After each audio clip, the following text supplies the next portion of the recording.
Pour moi, c'est vraiment un grand plaisir d'être ici pour commencer à parler d'un nouveau chantier de travail. Je viens de sortir un ouvrage, La Société des égaux, qui représente la clôture d'un chantier de 3 livres. Et je n'ai qu'une impatience, c'est de me lancer dans un nouveau travail. Et donc, je vous présente le nouveau travail dans lequel je suis en train de me lancer. En vous présentant aujourd'hui une réflexion sur l'indétermination démocratique.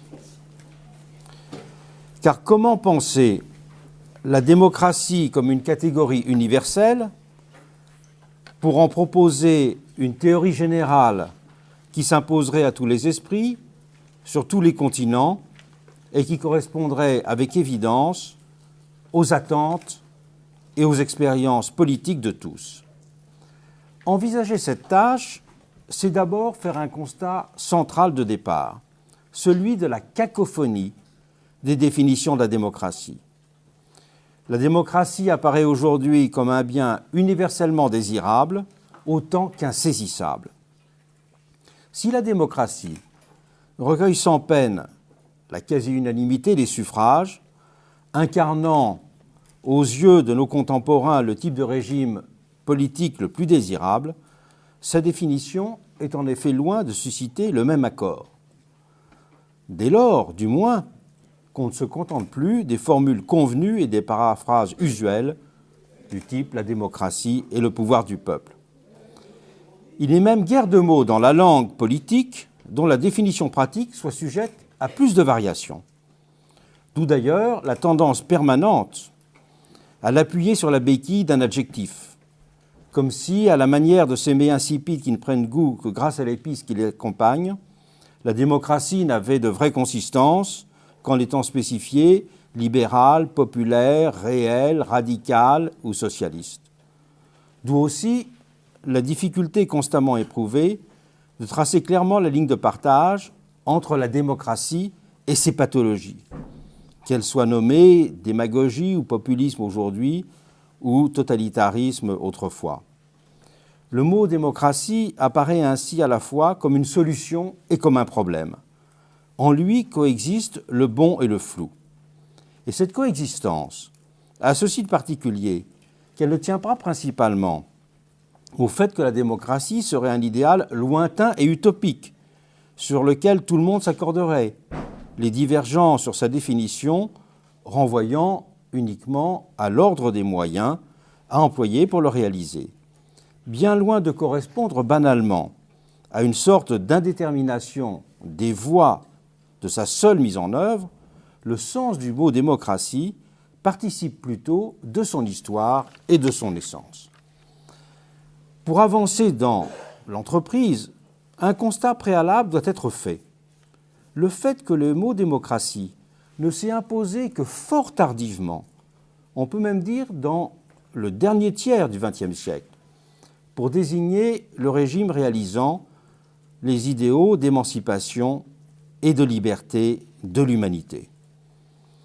Quand on se retourne vers l'histoire du mot démocratie au XVIIIe siècle, dans les dictionnaires importants, il est frappant de voir que c'était uniquement la dimension archaïque, voire exotique, du terme démocratie qui était mise en avant.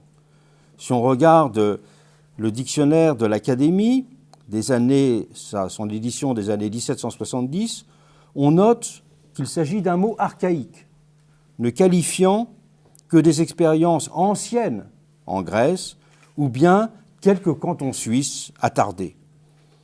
Et donc, le mot démocratie, d'après une autre définition qui en est donnée dès le XIVe siècle par Orem, dans ses mots étranges, la démocratie, dit-il, est un espèce de mot étrange qui appartient à la langue d'autrefois.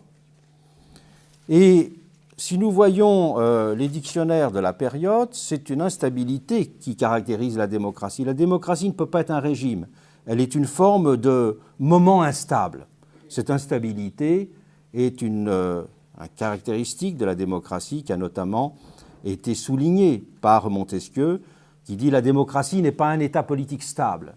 Elle se transforme nécessairement en ochlocratie ou en aristocratie ». Et cette connotation antiquisante et presque technique du mot démocratie au XVIIIe siècle permet de comprendre que le mot a été aussi absent dans la langue de 1789.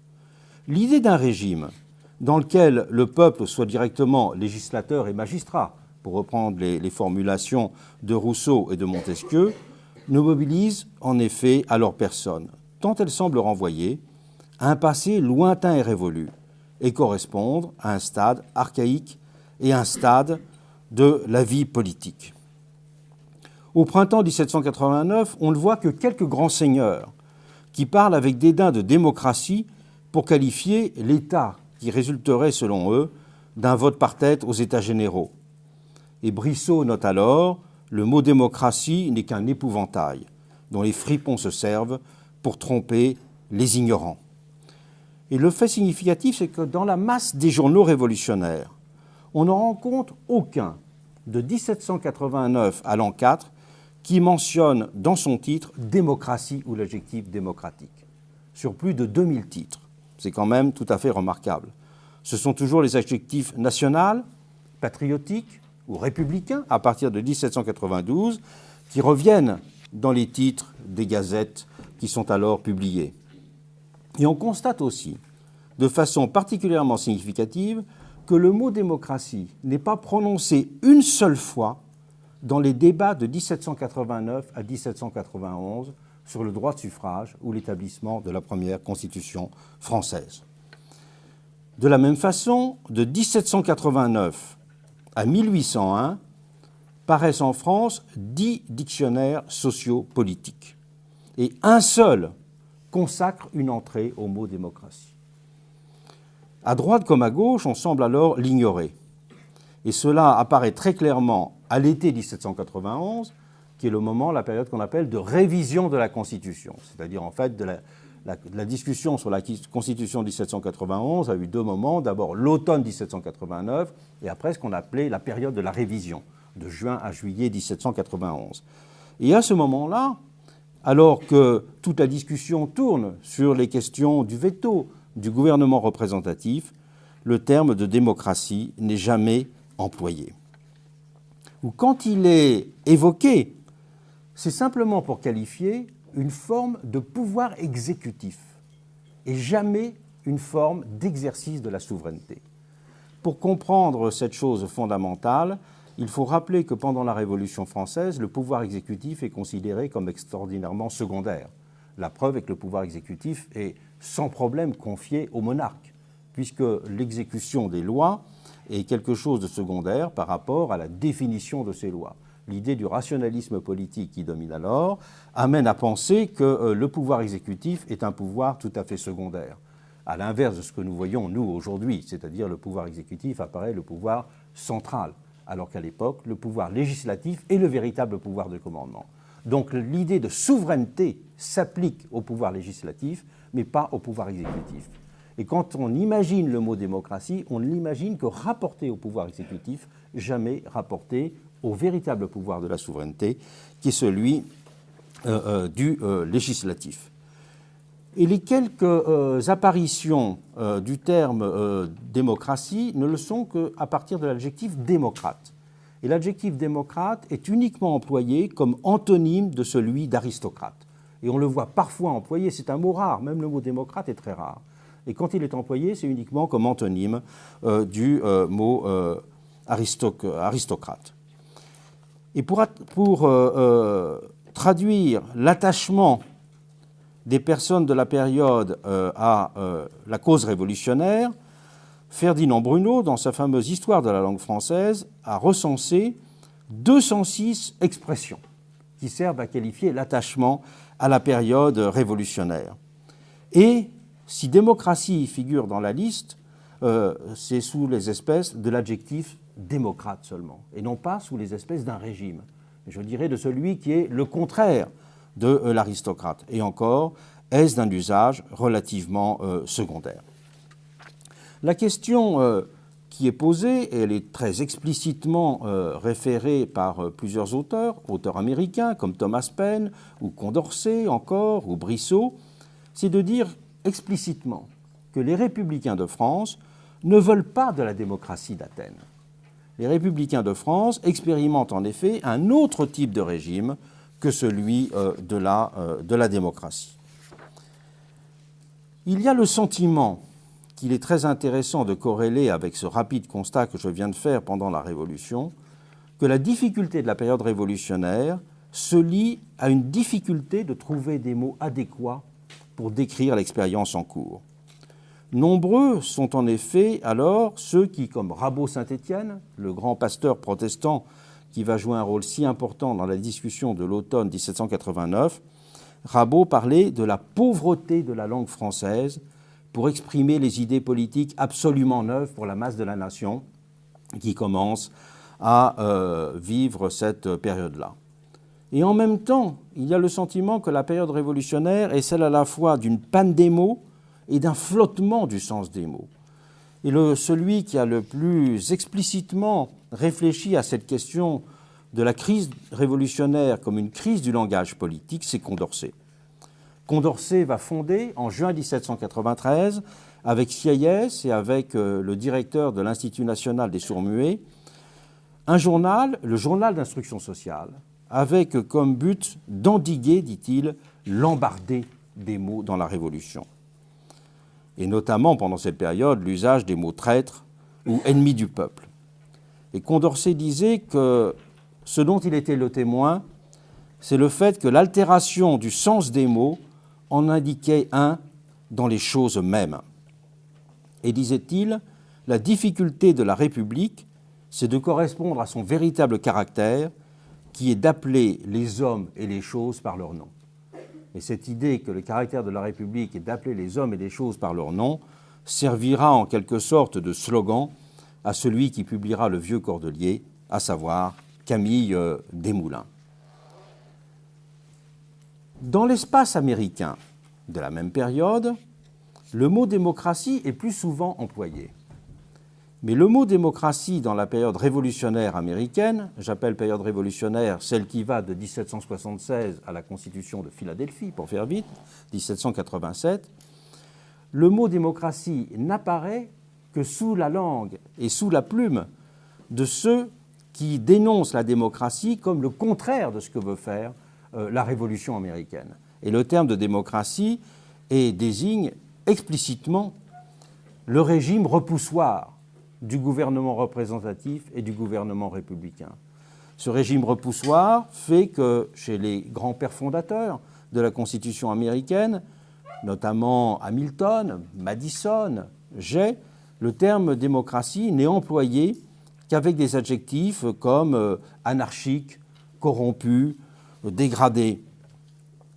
Et nous voyons de façon intéressante que les premiers qui fonderont le Parti démocrate en 1828 aux États-Unis n'ont absolument pas voulu s'appeler démocrates. Jefferson, qui sera le chef fondateur de ce parti, l'appellera républicain. Et la division politique aux États-Unis, disons, dans le début du XIXe siècle, entre 1800 et 1820, est entre les fédéralistes et les républicains. Les républicains, les fédéralistes étant, je dirais, les partisans d'une certaine aristocratie élective, étant les descendants de ceux qui pensaient le gouvernement représentatif comme devant fonctionner avec une aristocratie naturelle. Et avec Jefferson, et avec lui ceux qu'on appelait les antifédéralistes, défendaient au contraire la position d'une société dans laquelle il fallait qu'il y ait une proximité entre représentants et représentés. Et c'est parce que le Parti républicain a été en permanence stigmatisé par ses adversaires comme n'étant qu'un parti démocrate, qu'il a fini par accepter l'insulte en disant « Eh bien, cette insulte, nous l'acceptons comme un bien ». Et c'est en 1828 qu'il y a ce retournement. Tout d'un coup, les républicains disent « Vous nous critiquez comme étant démocrates, eh bien oui, nous sommes fiers d'être démocrates ».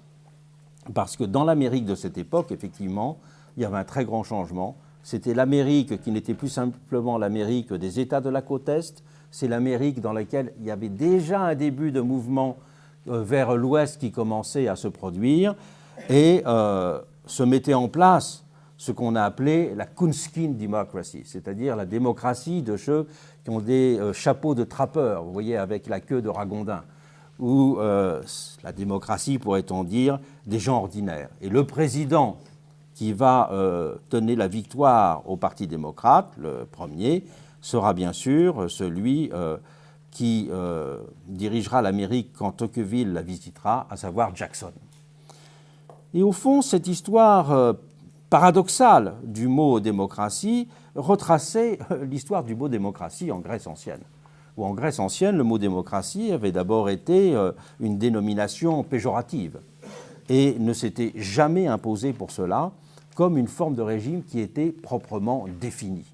Il y a eu des expériences et des pratiques démocratiques en Grèce ancienne, mais il n'y a jamais eu, c'est un point sur lequel Nicole Laureau a souvent insisté, il n'y a jamais eu de théorie systématique, justement, de la démocratie comme forme de régime stable. En France, on notera pendant cette période un usage qui est courant, non pas de démocratie, mais de démoncratie. Donc c'est une sorte, c'est le pouvoir négatif, c'est le pouvoir de la plèbe, c'est le pouvoir des forces obscures, c'est le pouvoir de la rue incontrôlée, c'est le pouvoir de la nuit et non pas le pouvoir de la nation. Ces quelques remarques faites en introduction sur les équivoques du mot démocratie, équivoques concernant son histoire et sa très tardive introduction dans le langage politique, puisque, en fait, il faut attendre 1848 pour qu'en France, le mot démocratie commence à être utilisé et revendiqué comme étant proprement positif, même si, pendant toute cette période, nombreux sont ceux qui lui préfèrent l'idée de socialisme ou l'idée de république pour définir le régime auquel ils aspirent. Et sous la Troisième République, le mot démocratie est pratiquement absent de tous les grands discours des pères fondateurs.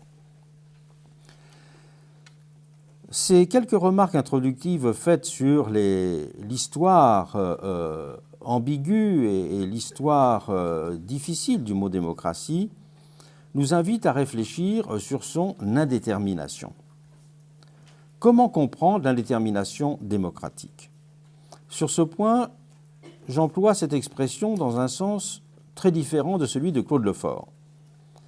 Pour Claude Lefort, la démocratie ne doit pas être déterminée au sens normatif du terme, c'est-à-dire qu'elle doit être considérée comme laissant s'installer le pouvoir comme un lieu vide, ce qui implique que la démocratie est le régime qui refuse de superposer le pouvoir, la loi et le savoir. Donc c'est une exigence sur la nécessité d'instaurer un lieu vide qui définit la démocratie comme indéterminée. Elle est indéterminée en ce sens que le pouvoir n'est pas lié ni à la loi, ni au savoir qu'il dominerait.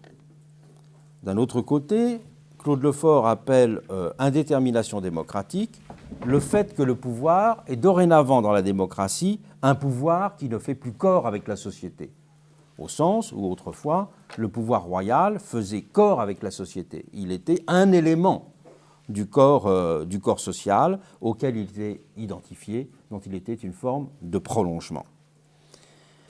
Dans le sens où je l'entends, la notion d'indétermination démocratique renvoie à trois formes. Elle correspond au fait qu'il y a un certain nombre de tensions structurantes au fait démocratique, définissant donc ou correspondant donc à son caractère aporétique.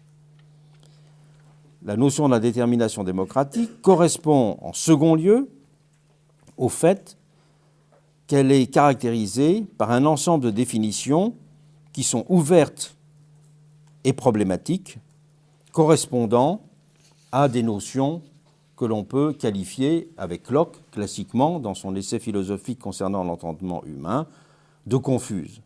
De confuses au sens où ce sont des idées complexes constituées d'idées simples qui ne sont pas suffisamment distinguées. Vous savez, dans ce fameux chapitre sur les idées claires et les idées confuses, Locke disait que si l'on veut avoir une idée du lynx en se contentant de le définir comme un animal à peau tachetée, cette définition simple ne permet pas de saisir adéquatement le lynx, puisqu'il y a beaucoup d'autres animaux à peau tachetée. Donc il faudrait être capable de distinguer, à côté de l'animal à peau tachetée, des formes de taches ou des éléments dans lesquels ces taches participent d'une constitution plus générale. Et la troisième figure de l'indétermination démocratique tient à ce que j'appelle ces variables d'exercice, et j'insisterai sur ce point, ces variables d'exercice étant le temps, l'espace et les techniques de formation. Reprenons ces trois catégories d'indétermination. En quel sens la démocratie est d'abord indéterminée, car constituée par un certain nombre de tensions structurantes. On peut en donner un exemple très simple concernant le sens de l'élection, de la délégation, c'est-à-dire la qualité du représentant. On voit bien en effet comment, dans l'élection, il y a compétition, ou il y a en tout cas opposition, entre deux principes. Un principe de similarité et un principe de distinction. La représentation peut s'entendre au sens d'une désignation qui a pour but de mettre en place des gens qui ressemblent, ou bien elle peut avoir pour but de sélectionner des personnes pour leurs vertus, leurs capacités.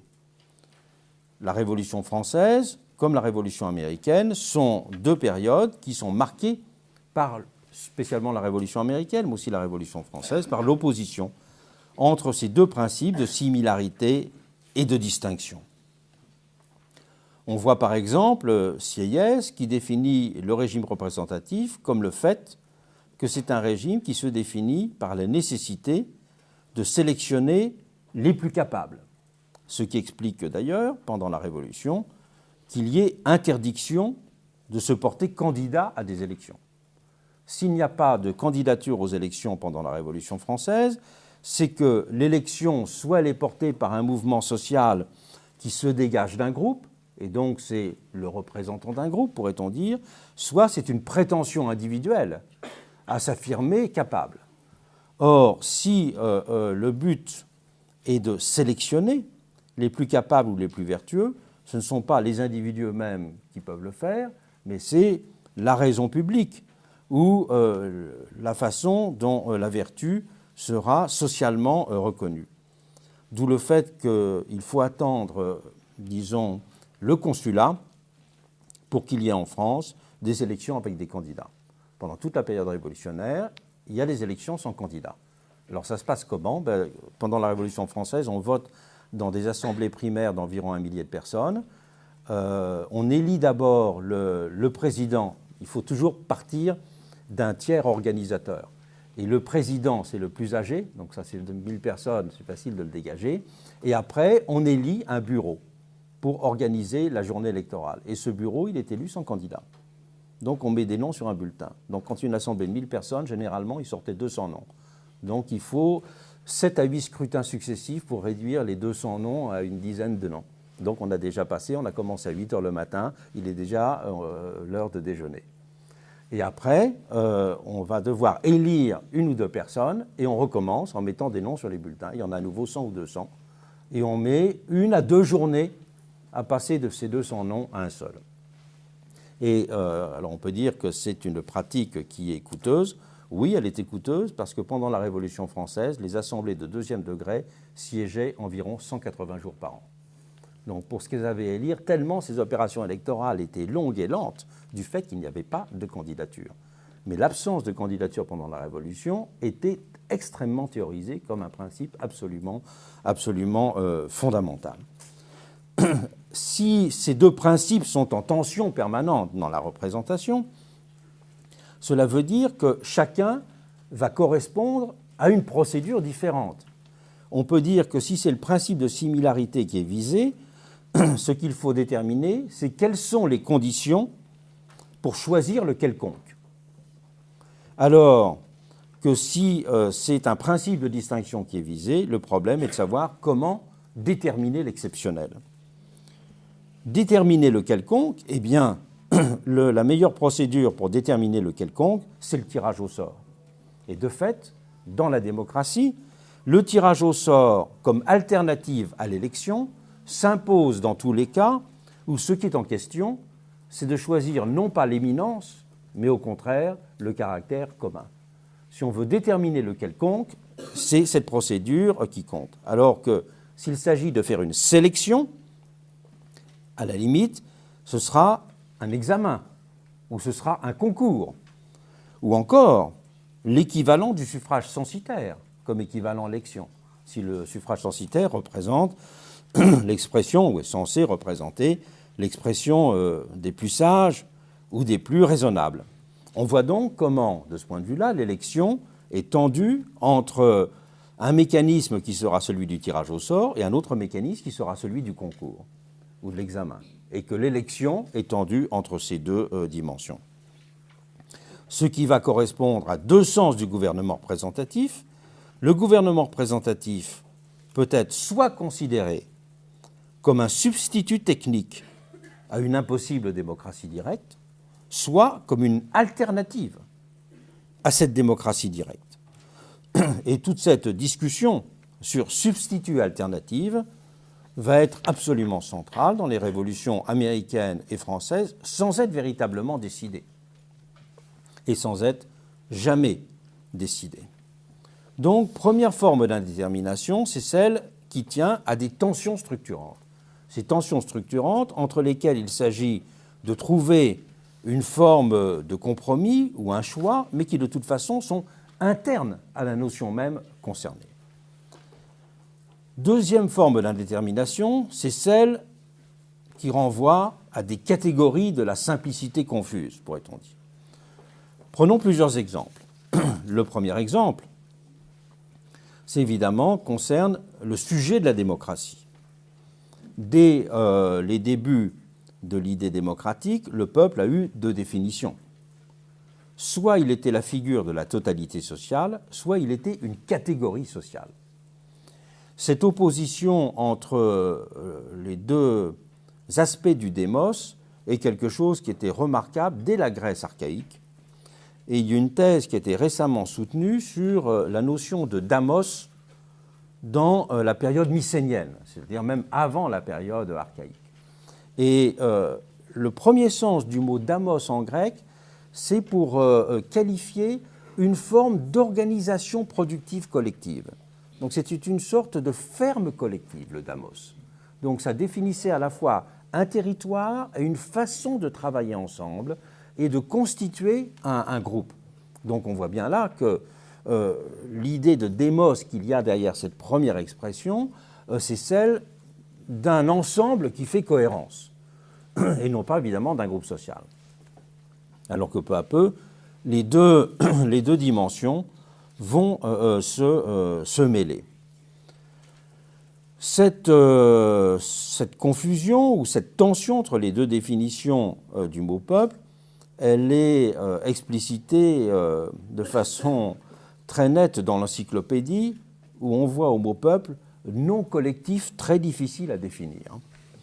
Parce qu'on s'en forme des idées différentes dans les divers lieux, dans les divers temps et selon la nature des gouvernements.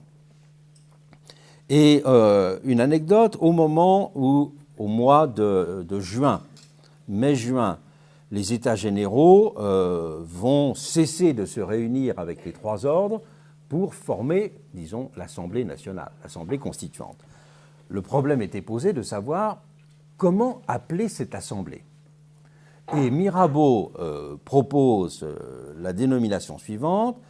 Il a proposé de l'appeler Assemblée des représentants vérifiés du peuple français. Et l'objection qui lui est faite, c'est de dire « mais le mot peuple dit soit trop, soit pas assez ». Et on lui préfère pour cela le mot nation. Le mot nation, parce que le mot nation, il renvoie bien évidemment à une totalité une totalité parce qu'elle est absolument abstraite. Et cette opposition entre la notion de peuple et la notion de nation sera dans le droit public français, d'ailleurs absolument constitutive de toute la philosophie constitutionnelle française. La nation ne pouvant en effet absolument pas être représentée sur le mode d'une figuration. La nation, elle ne peut qu'être constituée.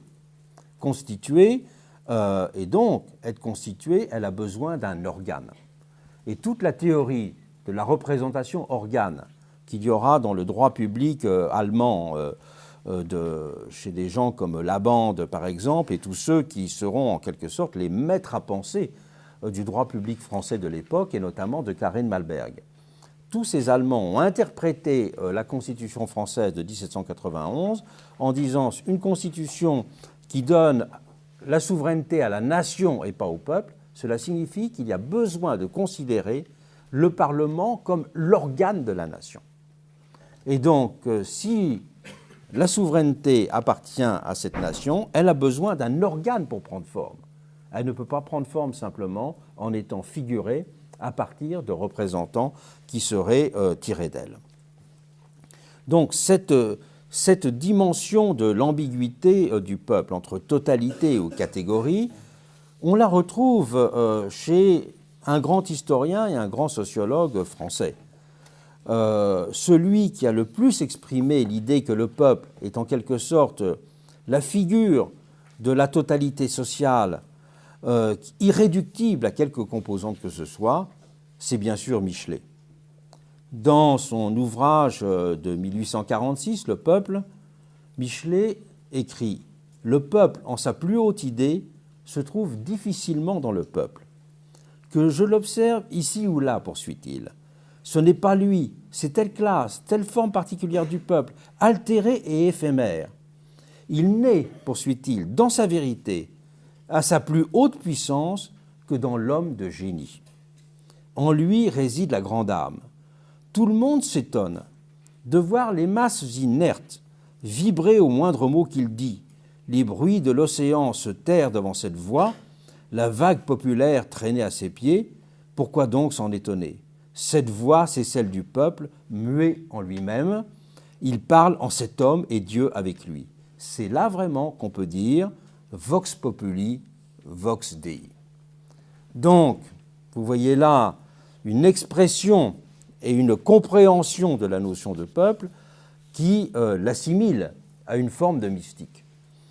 Et c'est sur ce plan-là que Proudhon répondra à Michelet.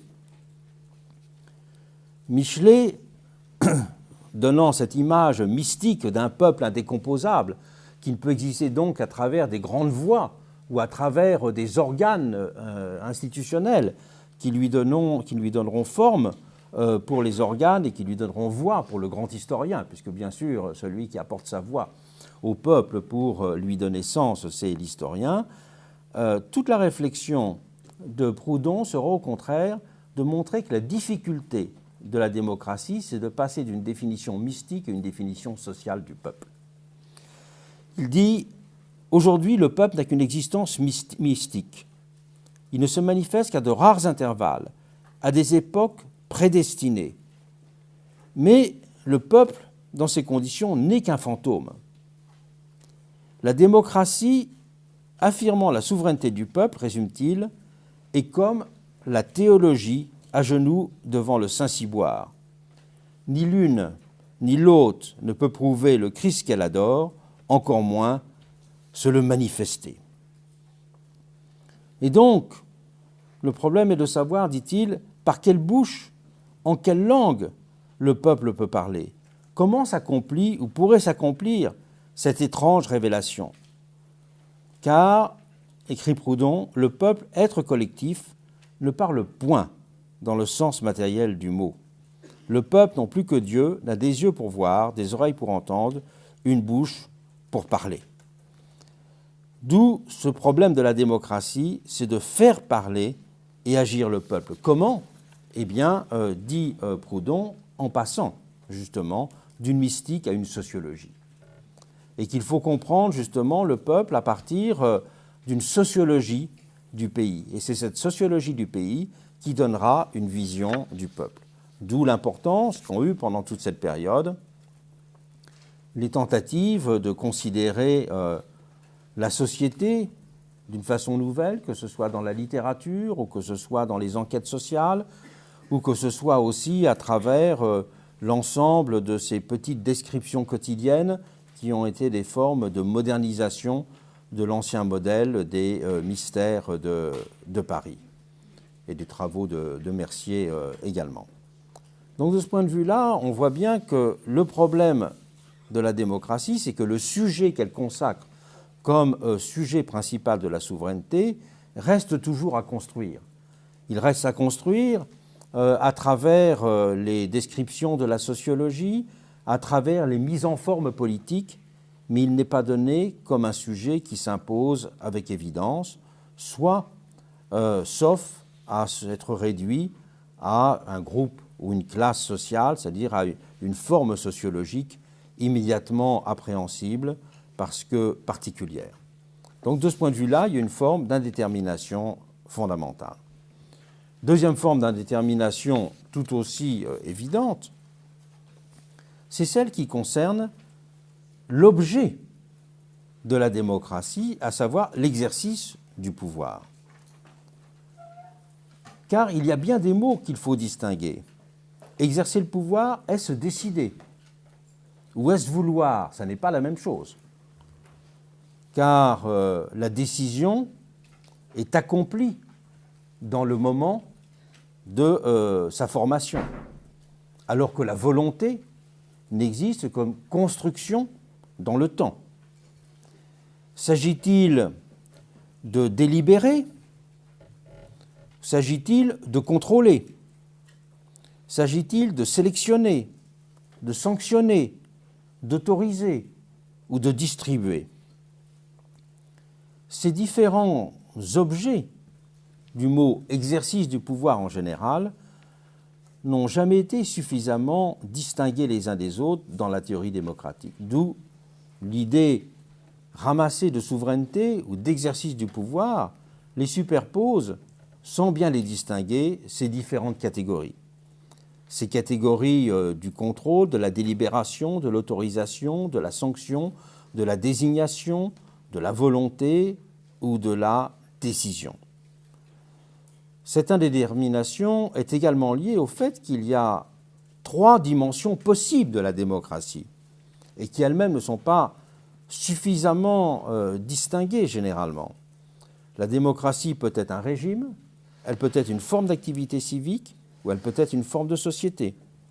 Comme régime, la démocratie se définira comme un ensemble d'institutions et de procédures. Comme activité civique, elle se définira par des catégories de l'implication, des catégories de la surveillance, des catégories de la désignation, en manifestant des différences très nettes entre la notion de vote, par exemple, et celle d'élection, et dans les différentes catégories d'action, action positive ou action négative.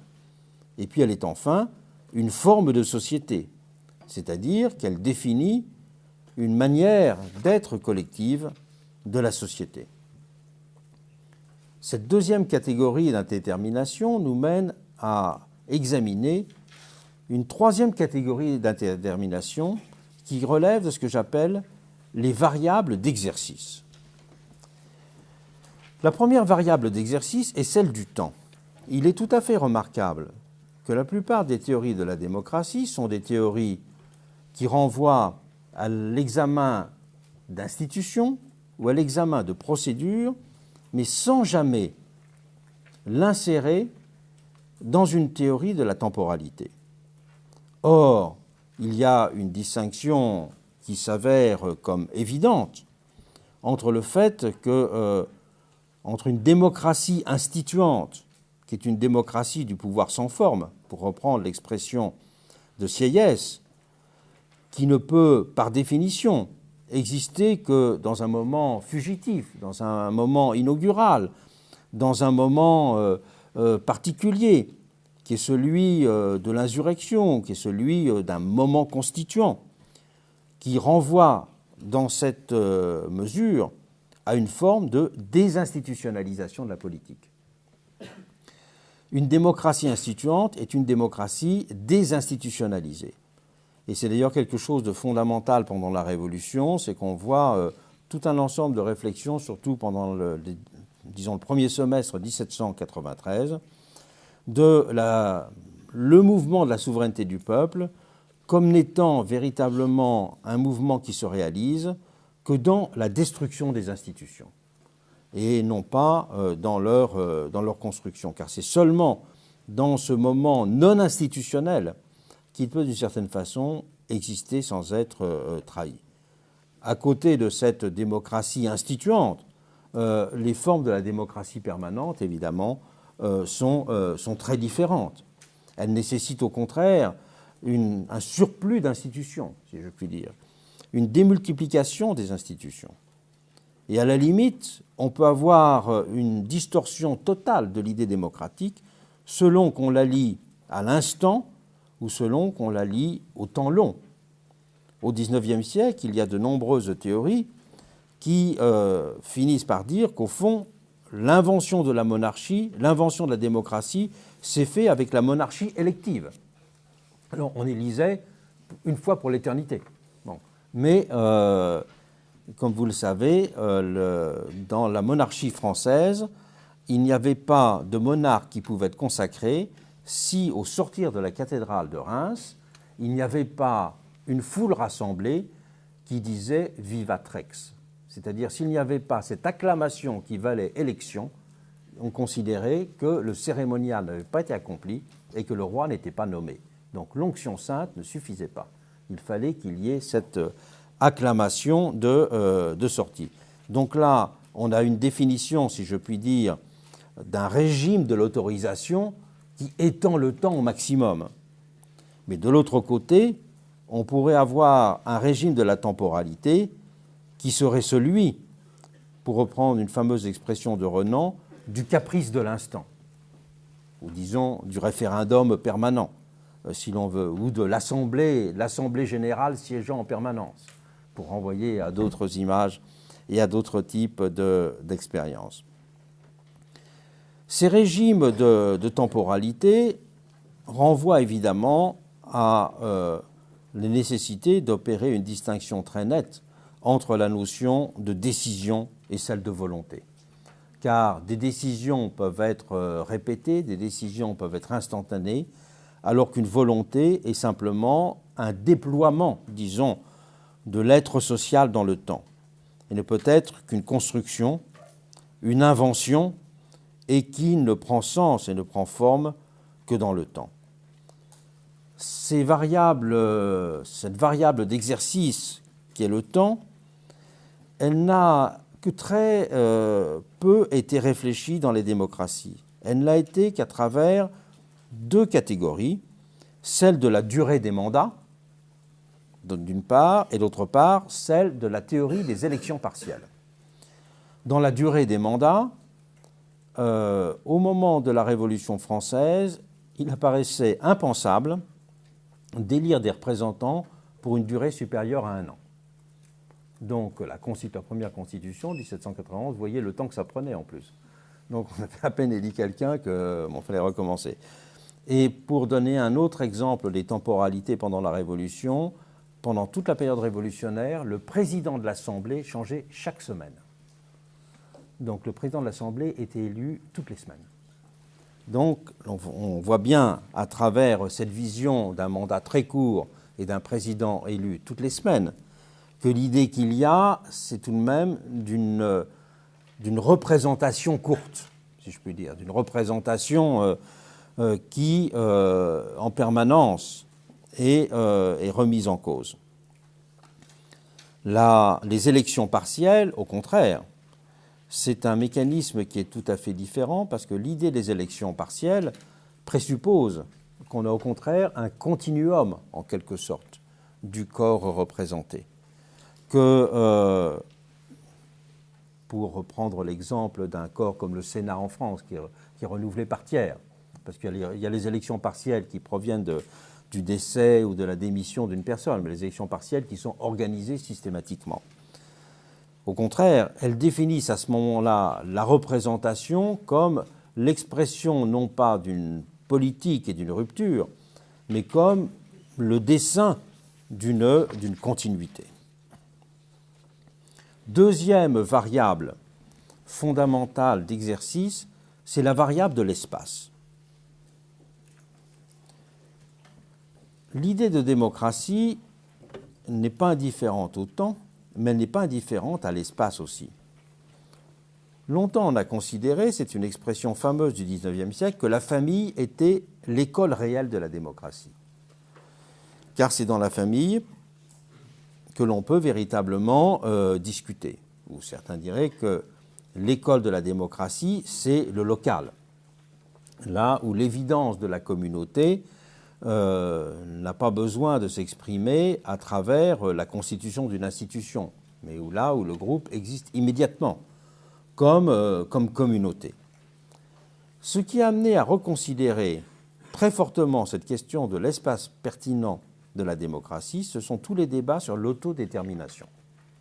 Les débats sur l'autodétermination ont été des débats continus au XIXe siècle, mais qui ont pris un sens différent avec les différents principes qui ont été mis en avant par Wilson après la guerre de 14-18. En faisant de l'autodétermination le principe fondamental du droit international. Et en disant donc qu'il y a un droit de chaque peuple à l'autodétermination. Celui qui sera le négociateur américain à cette conférence, qui s'appelait Lansing, dira à ce moment-là avoir introduit dans le droit international le principe de l'autodétermination, qui apparaissait évident à l'époque, parce qu'il s'agissait de démanteler, disons, l'Empire austro-hongrois et de démanteler l'Empire ottoman. C'était ça les deux grands empires dont on parlait.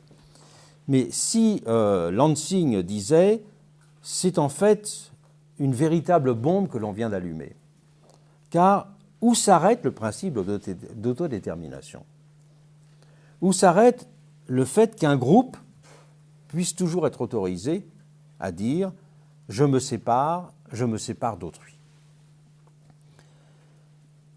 L'autodétermination, dans toutes les discussions qui ont eu lieu après la Première Guerre mondiale, ont été liées à la mise en avant du principe d'homogénéité, en disant « est admissible une forme d'autodétermination qui s'appuie sur une homogénéité et qui répond donc à un principe d'unanimité ».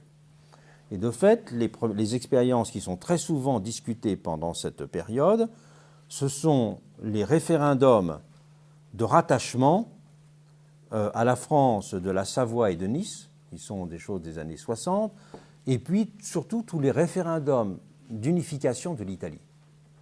Ce qui est d'ailleurs significatif, c'est que tous ces référendums d'unification de l'Italie ont eu pour électeur un autre corps électoral que les élections des députés. Le corps électoral de l'autodétermination, de ces plébiscites de rattachement, comme on les appelait à l'époque, était véritablement un suffrage complètement universel, alors que ça n'était pas un suffrage universel pour les députés. Pour exprimer justement le fait qu'il y avait, et c'était des suffrages tout à fait unanimes, comme le rattachement de Nice et de la Savoie. Mais où s'arrêter? Où s'arrêter, on le voit aujourd'hui, que renaissent toutes ces questions-là, avec les questions posées par le séparatisme en Belgique, des Flamands ou des Wallons, le séparatisme qui a eu la séparation de la Tchécoslovaquie, enfin de la République tchèque et de la Slovaquie, les questions en débat du séparatisme avec l'Italie. On voit bien dans ces cas-là que le principe d'autodétermination ne peut pas être un principe qui fait fi, en quelque sorte, de l'histoire. Ne peut pas être un principe qui s'appuie uniquement sur une idée immédiate de l'homogénéité, mais qu'elle doit renvoyer, justement, à cette définition complexe de la nation comme celle, justement, de l'espace pertinent de la démocratie. Mais il y a deux façons de définir la nation. La nation peut être définie comme un universel singulier ou comme une singularité en grand. C'est extrêmement différent. Si on définit la nation, ce qui est la définition historique, pourrait-on dire, qui est la définition de la nation après la période médiévale, la nation se définit à ce moment-là comme un universel singulier, correspondant au fait, au constat que puisque les valeurs de l'Empire ne peuvent pas être mises en forme par l'Empire, l'Empire est devenu une forme du chaos, eh bien, il faut réaliser les objectifs de l'Empire à l'intérieur d'une forme et d'un territoire plus limité. C'est cela l'idée d'État-nation, réaliser dans un espace limité, donc singulier, les objectifs universels de l'Empire. Et c'est véritablement ça la définition de l'État-nation.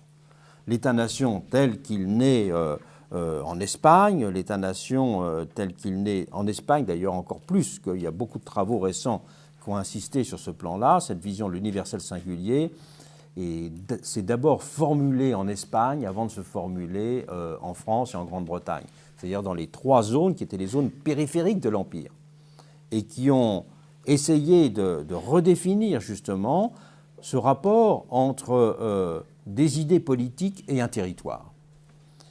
Mais la nation, donc ça c'est la définition classique de la nation, mais beaucoup à d'autres périodes de l'histoire et de façon tristement célèbre dans certains cas, ont essayé de définir la nation au contraire comme une singularité en grand, à partir du principe d'homogénéité.